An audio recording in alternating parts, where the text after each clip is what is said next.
In this video, we will look at the pipe and flow functions from FPTS. These helper functions are essential when writing programs with FPTS, as they allow you to compose operations. The pipe function pipes the value of an expression into a pipeline of functions.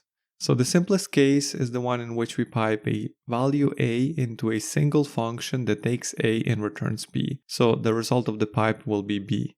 Let's look at an example. First of all, let's import pipe from FPTS function. Then let's define a size function which takes a string and returns the string length. Then we will pipe the string hello into the size function. Since the size of hello is 5, size will return 5 and the whole pipe will evaluate to 5. So this is the same as just calling size with the string hello.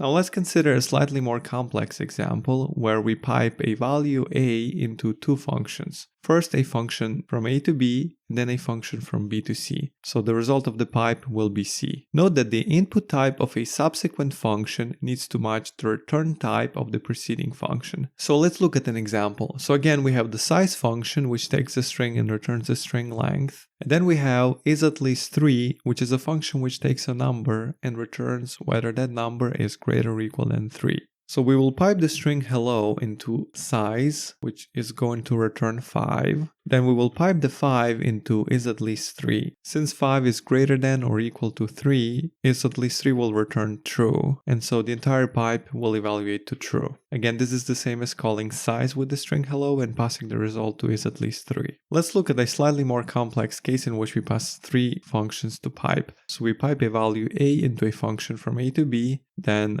b into a function from b to c, and c into a function from c to d, and we finally get a value of type d. Let's have a trim function which takes a string and trims that string. So the input is a string and the output is also a string. Then we also will have our size and is at least 3 functions. And then we will pipe the string high preceded and followed by a space into trim, and trim is going to return the string high without the spaces. Then we will pass the string high into size, which is going to return 2, and finally we pass that 2 into is at least 3, and since 2 is not at least 3, we're going to get a false, so the entire pipe will evaluate to false. This is the same as calling trim on hello, then passing the result into size, and then the result of that into is at least 3. We can also extract this entire computation into a function. Let's call it isValid, which returns the result of piping the string s into trim, then piping the trim string into size, and then piping the size into is at least 3. In general, pipe can take any number of functions, so we could have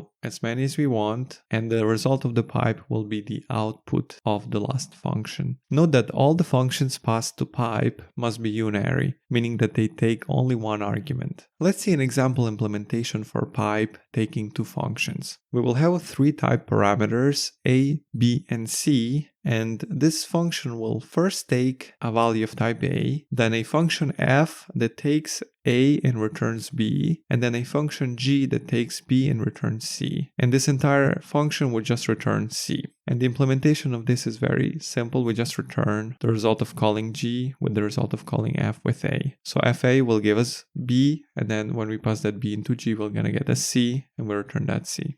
Let's now move to the flow function. The flow function performs function composition. So the simple case that we can illustrate here is when we want to compose 2 functions. So we call flow with 2 functions, one function that takes a and returns b, and another one that takes b and returns c. The result of this will be a function that takes a and returns c. So note here again that the input type of a subsequent function needs to match the return type of the preceding function, just like for pipe. Let's look at an example. So first we will import flow from FPTS function. Then let's define the function size and is at least 3 that we already have seen before. And then create a isLongEnough function, which is just a flow of size and is at least 3. And so the result will be a function that takes a string and returns a boolean. That's because the input of size is a string and the output of is at least 3 is a boolean. And then we can just call this isLongEnough with a string like hello, which of course is at least 3 characters, so we're gonna get the true.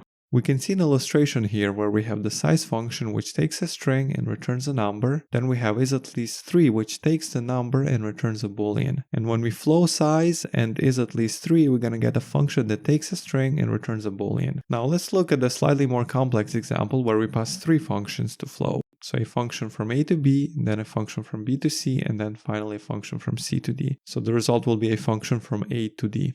Now let's see the isValid function that we've defined before. So if you remember, we have these 3 functions, trim, size, and is_3, and we defined isValid as a function that takes a string and pipes the string s into trim, then the trim string into size, then the size into is_3, and then we return that result, which is a boolean. We can define this using flow in a much simpler way. We just flow trim, size, and is_3. So we're going to get a function which takes a string and returns a boolean. Let's see this graphically. So we have trim which takes a string and returns a string. Then we have size which takes a string and returns a number. And we have is_3 which takes a number and returns a boolean. And when we flow trim, size, and is_3, so we compose these 3 functions, we're going to get a function which takes string and returns boolean. In general, if a function takes a single argument and pipes it into a series of functions, you can replace the function with a flow. In general, we can pass to flow as many functions as we want. However, it is important to note that the first function passed to flow can be of any arity, while all the following functions must be unary, meaning that the first function can take any number of arguments, while the following ones take only one argument. So we can replace the definition of the first function as taking any number of arguments, a1, a2, ... and returning b. And so the final function returned from flow will be a function that takes a1, a2, ... and returns the output type of the last function. So we can see an example here. Let's have a concat function which takes 2 strings, s1 and s2, and concatenates them. Then we also have our trim, size, and is_3 functions that we've seen before. And let's define isValid as a flow of concat, trim, size, and is_3. So the output will be a function which takes 2 strings, s1 and s2, and returns a boolean.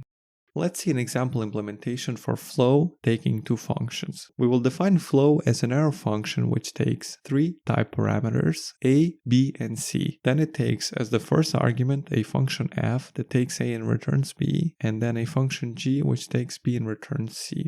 And it returns a function that takes a and returns c. And this function just returns the result of calling f with a and then passing that to g. So when we call f with a, we're going to get a b, and then we pass that b into g, and we're going to get a c, and we return that.